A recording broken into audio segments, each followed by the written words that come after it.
Also YouTube channel நேயர்களுக்கு வணக்கம். Like பண்ணுங்க, ஷேர் பண்ணுங்க, சப்ஸ்கிரைப் பண்ணுங்க. இந்த ரேவதி நட்சத்திரத்துக்கு அதிபதி யாருன்னு பார்த்தீங்கன்னா புதன் பகவான். மீனராசிக்கு அதிபதி யாரு? குரு பகவான். அப்போ இரண்டுக்குமே நெருங்கிய சம்பந்தம் உண்டு.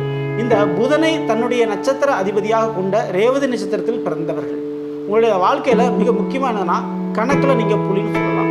அதாவது கல்வி வித்தைக்கு அதிபதி புதன் பகவான். அவரே உங்களுடைய நட்சத்திர அதிபதி என்பதாலும் உங்களுடைய ராசிநாதனும் குரு பகவான் ஆகிறார். அப்போ உங்களுக்கு உங்களுடைய வாழ்க்கையில மிகவும் முக்கியமாக கிடைக்கக்கூடிய யோகங்கள் அப்படின்னு பார்த்தீங்கன்னா படிப்பு சம்பந்தமான விஷயங்கள் தாங்க. கல்வி தான் மிகப்பெரிய சொத்தாக உங்களுக்கு அமைந்து விடும். அதிலும் குறிப்பாக படிப்பை சார்ந்து வேலை தொழில் உங்களுக்கு முதல்ல அமையும். அது ஆசிரியர் சம்பந்தமான வேலை வாய்ப்பு தொழிலும், அதுக்கடுத்து பேங்க் போன்ற இடங்களில் வேலை வாய்ப்பும் அல்லது அது சம்பந்தமான படிப்பும், நீதித்துறையில் வக்கீல் சம்பந்தமான நீதித்துறையில் வேலை வாய்ப்பும் படிப்பும், இதுக்கெல்லாம் உங்களுக்கு யோகம் இருக்கிறது. இது சம்மந்தப்பட்ட படிப்போ வேலையோ தொழிலோ உங்களுக்கு நிச்சயமாக அமைந்தே தீரும். சரிங்களா? இதுக்கப்புறம் காரு, டூ வீலரு, வண்டி வாகன சம்பந்தமான ஃபைனான்ஸு அல்லது அது சம்பந்தமான ஒர்க் ஷாப் வைக்கிறது அல்லது அது சம்பந்தமாக வேலை தொழில் அமைத்துக்கொள்ளும். இதுக்கெல்லாமே யோகம் இருக்குதுங்க. காரணம் உங்களுடைய நட்சத்திர அதிபதி புதன், ராசி அதிபதி குரு. ஸோ எப்படி பார்த்தாலும் உங்களுடைய வாழ்க்கையில் எழுத்து, பேனா, நோட்டு, புத்தகம் இது சம்பந்தப்படாமல் உங்களுடைய வேலை தொழில் நடக்காது. ஸோ நெருங்கிய சம்பந்தம் உண்டு. சரிங்களா? இரண்டாவது, இந்த தசாபத்தி பலன்களை ஒவ்வொன்றாக பார்த்து கொண்டே வந்துடும். பலன்களும் இதோட உங்களுக்கு வந்துடும். இப்போ ரேவதி நட்சத்திரம் நீங்கள் படுத்திருக்கீங்கன்னா உங்களுக்கு பிறக்கின்ற பொழுது புதன் திசை தான் நடக்கும். காரணம் உங்களுடைய நட்சத்திர அதிபதி புதன் தான். ஸோ இந்த ரேவதி நட்சத்திரத்தில் புதன் திசைங்கிறது கிட்டத்தட்ட 17 வருடங்கள். ஆனால் எல்லாருக்குமே முழுமையாக இருக்காதுங்க. ஏன்னா ரேவதி நட்சத்திரம் 1, 2, 3, 4 இருக்குது. இப்போ 2ஆம் பாதம், 3ஆம் பாதம், 4ஆம் பாதத்தில் பிறந்தவங்களுக்குலாம் 17 வருஷம் கூட முழுமையாக இருக்காது, குறையாக இருக்கும். உங்களுடைய பிறப்பு ஜாதகத்தில் கரிசல் நீக்கி இருப்பு என்று போட்டிருப்பாங்க. அதன்படி 17 வருடத்திற்கு குறைவாக இருக்கும். ஆனால் இந்த 1ஆம் பாதத்தில் பிறந்தவங்களுக்கு முழுமையாக 17 வருடங்கள் இருக்கும். சரிங்களா? எப்படி பார்த்தாலும் இந்த சிறு வயதில் குழந்தை பருவத்திலேயே இந்த புதன் நடந்து முடிந்து விடுகிறது. அப்போ ஆரம்ப கல்வி உங்களுக்கு நிச்சயமாக ஒரு முன்னேற்றத்தை கொடுக்கும். நல்லபடியாக படிப்பு சம்பந்த விஷயம் இருக்கும். நீங்கள் பிறக்கின்ற நேரம் உங்களுடைய தாய் மாமனுக்கு சில நல்ல கெட்ட விஷயங்கள் தொடர்ந்து நடைபெறும். அவர்களுக்கு ஒரு நடக்கக்கூடிய ஒரு தசாபதிகளாக இருக்கும். அதனால் தாய் மாமன் வழியில் சில உதவிகளும் ஆதாயங்களும் நீங்கள் பெறலாம். மேலும் உங்களுக்கு கண்டிப்பான முறையில் அடுத்த ஒரு சகோதரரோ சகோதரிகளோ பிறக்கக்கூடிய வாய்ப்புகள் இங்கே அதிகமாகவே இருக்கிறது. மேலும் இந்த புதன் திசையில் சொத்துக்கள் சம்பந்தமான பிரச்சனை உங்களுடைய தாய் தந்தையருக்கு வரக்கூடும். வந்தாலும் சுகமாக முடியும். பூர்வீக சொத்துக்கள் கைக்கு வரலாம். மேலும் நீங்கள் அந்த சொத்துக்கள் வர்ற நேரத்தில் வீடு மாற்றம் அல்லது இடமாற்றம் ஏற்படலாம். இது இந்த புதன் திசையில் நடக்குங்க. இதற்கு அடுத்து நடக்கக்கூடியது கேது திசை. இந்த கேது திசை முழுக்க 7 வருடங்கள் இருக்கும். சரிங்களா? நீங்கள் எந்த பாதத்தில் பிறந்தாலும் சரி, நிச்சயமாக இந்த கேது திசை முழுக்க 7 வருடங்கள் இருக்கும். இந்த கேது திசை என்பது ஞானக்காரகன், மோட்சக்காரகன், சொந்த வீடுகள் இல்லாது. இந்த கேது திசையில் உடல்நிலை சம்பந்தமான கோளாறுகள் ஏற்படும். படிப்பில் நல்லா கெட்டியாக இருக்குங்க. படிக்கின்ற விஷயத்துக்கு நல்லா இருக்கும். கொஞ்சம் மந்தத்தன்மை உடல் ரீதியாக இருந்து கொண்டே இருக்கும். இந்த காலகட்டத்தில் மருத்துவ சம்பந்தமான படிப்போ தொழிலோ வேலையோ நீங்கள் பார்த்தீங்கன்னா அதில் வெற்றி உங்களுக்கு தான். மருத்துவ சம்பந்தமான படிப்பு படிக்கக்கூடிய யோகம் உண்டு. வக்கீல் நீதித்துறையில் படிக்கக்கூடிய யோகம் உண்டு. பேங்க் சம்பந்தமான வேலைவாய்ப்புக்கு படிக்கக்கூடிய யோகம் உண்டு. அதே போல் நெட்வொர்க் சம்பந்தமான ஐடி ஃபீல்டு சம்பந்தமான படிப்பு எடுத்து படிக்கக்கூடிய யோகம் உண்டு. ஸோ இந்த படிப்புக்கெல்லாம் கேது திசை சாதகமாக இருப்பார். இந்த மற்ற படிப்புகளுக்கு பாதகத்தை தான் செய்வார், சிறு தடைகளை கொடுப்பார். இந்த கேது திசை நடக்கின்ற பொழுது பாட்டி மற்றும் பாட்டி வழியிலிருந்து வரக்கூடிய சொத்துக்களுக்கோ இல்லை பாட்டி போன்ற உறவுகளுக்கோ சில விளைவுகள் ஏற்படலாம். அந்த சொத்துக்கள் வரக்கூடிய பாக்கியங்களும் ஏற்படலாம். இதுக்கெல்லாம் யோகம் உண்டு. இந்த ஒரு காலகட்டத்தில் தாய் தந்தையருக்கு விவசாயம் மற்றும் தொழில் விஷயத்தான மாற்றத்தை கொடுக்கும். ஸோ விவசாயம் சம்பந்தமான தொழிலுக்கு யோகம் உண்டு.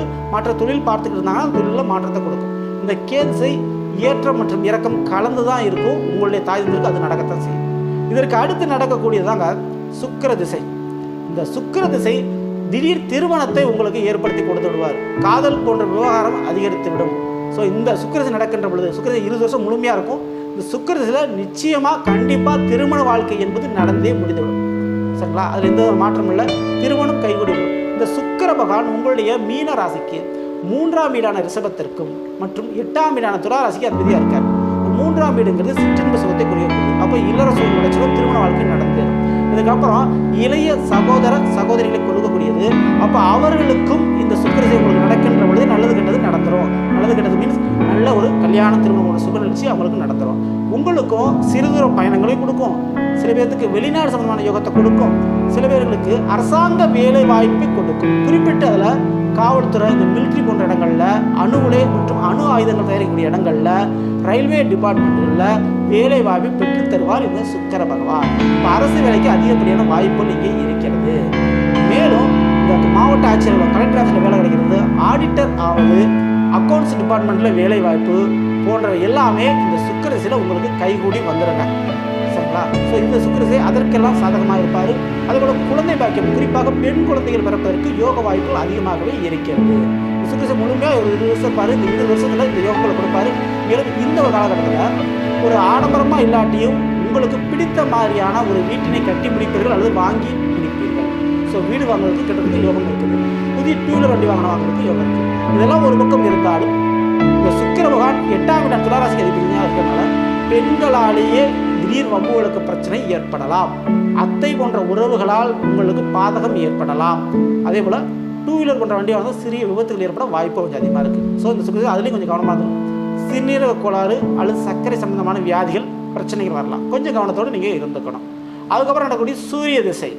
இந்த சூரிய திசை என்பது அரசு வழியில் ஆதாயத்தை உங்களுக்கு பெற வைக்கும். ஒன்று அரசியலில் நிற்க வைக்கும், இல்லை அரசாங்க தொடர்பை ஏற்படுத்தும், அல்லது அரசு வேலைவாய்ப்பை பெற்றுத்தரும், அல்லது அரசியல்வாதிகளோட தொடர்பாக உங்களுக்கு ஏற்படுத்தி கொடுக்கும். அப்படி இந்த சூரிய திசை உங்களுக்கு அரசு சம்பந்தப்பட்ட வேலை தொழிலை செய்ய வைக்கும். அடுத்து சொந்தமாக தொழில் தொடங்க நினைக்கிறவங்க இந்த சூரிய திசை தாராளமாக தொடங்கி கொள்ளலாம். ஆனால் சிறிய அளவாவது கடனை பெற்று தொழிலை தொடங்குங்கள். ஏன்னா 6ஆம் வீட்டுக்கு அவர் அதிபதின்றனால கடன் பிரச்சனை கொடுத்து கொண்டே தான் இருப்பார் இந்த சூரிய பகவான். ஸோ அந்த கடன் பிரச்சனை உங்களுக்கு எழும். ஆனால் தொழில் ரீதியாக கடனை வாங்குகின்ற பொழுது அது மிக எளிதாக உங்களால் அடைக்க முடியாது, பெரிய விஷயமா தெரியாது. மேலும் இந்த சூரிய திசை நடக்கின்ற பொழுது நுரையீரல் மற்றும் இதய சம்பந்தமான கோளாறுகள் வரலாம். கொஞ்சம் கவனத்தில் இருக்கணும். கண் பார்வை சம்பந்தமான பிரச்சனைகள் வரலாம். சரிங்களா? இதற்கு ஒரு முருங்கைக்கீரை அதிகமாக உணவில் எடுத்துக்கிறது நல்லது. இது ஒரு புறம் இருந்தால் தாய் மற்றும் தாய் வழி சொத்துக்கள் அல்லது தந்தை மற்றும் தந்தை வழி சொத்துக்கள் போன்ற பூர்வீக சொத்துக்கள் உங்களுடைய கைக்கு வரும். அதேபோல் பிள்ளைகள், உங்களுடைய குழந்தைகளுக்கு சில படிக்கின்ற விஷயத்திற்காக கடனை வாங்கக்கூடிய சூழல் ஏற்படலாம். இதெல்லாமே சூரிய திசையில் உங்களுக்கு நடந்து முடியும். அதற்கு அடுத்து நடக்கக்கூடியது சந்திர திசை. இந்த சந்திர திசை கிட்டத்தட்ட 10 வருடங்கள் உங்களுக்கு முழுமையாக இருக்குங்க. இந்த சந்திர திசை அதாவது மீனராசிக்கு 5ஆம் இடம், கடகராசிக்கு அதிபதி சந்திர பகவான். இந்த 5ஆம் இடங்கிறது முழுக்க குழந்தைகளை குறிக்கும். அப்போ உங்களுடைய பிள்ளைகளுக்கு கல்யாணம் காட்சி, அவர்களுக்கு ஒரு வீடு செட்டில் பண்ணி கொடுக்கறது, ஒரு பிஸ்னஸ் வச்சு கொடுக்கறது, இல்லை ஒரு ஜாபுக்கு அனுப்புறது போன்ற நல்ல விஷயங்களை நீங்கள் அடுக்கடுக்காக செய்வீர்கள். அது பெண் குழந்தைகளுக்கு திருமணம் போன்ற விஷயங்கள் செய்து முடிக்கக்கூடிய யோகமான திசையாக இந்த சந்திர திசை இருக்கும். இந்த வயசில் கூட ஒரு சில பேருக்கு காதல் மலரலாம், காதல் வரக்கூடிய வாய்ப்பு அதிகமாக இருக்குது. அதேபோல் இந்த ஒரு காலகட்டத்தில் வெளிநாடு சுற்றுலா செல்வதற்கு யோக வாய்ப்புகள் அதிகமாக இருக்குது. புனித யாத்திரை, தீர்த்த யாத்திரை, ஆன்மீக தெய்வ வழிபாடு அதிகம் நாடுவீர்கள்.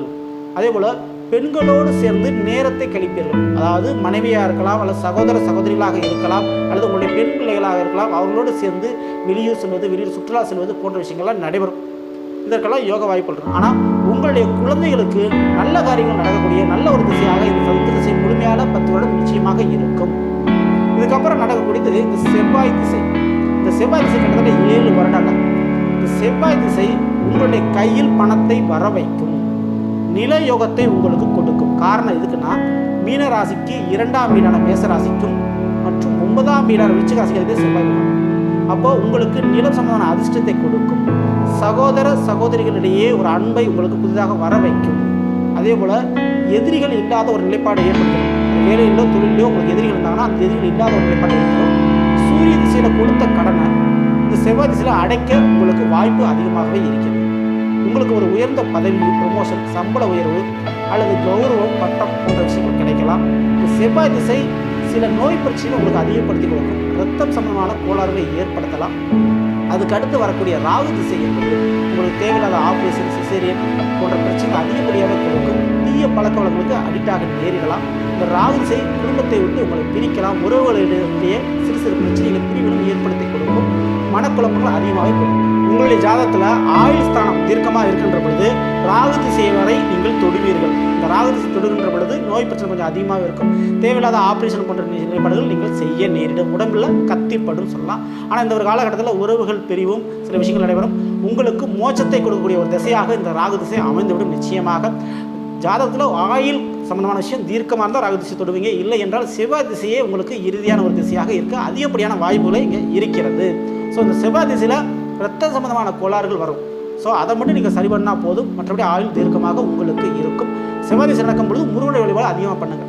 இந்த ராகு திசை நடக்கின்ற பொழுது துர்க்கை அம்மனுடைய வழிபாடும், துர்க்கை அம்மனுக்கு மஞ்சள் அபிஷேகம் செய்கின்ற பொழுது நோயினுடைய வலியிலிருந்து நீங்கள் தப்பித்து கொள்ள முடியும்.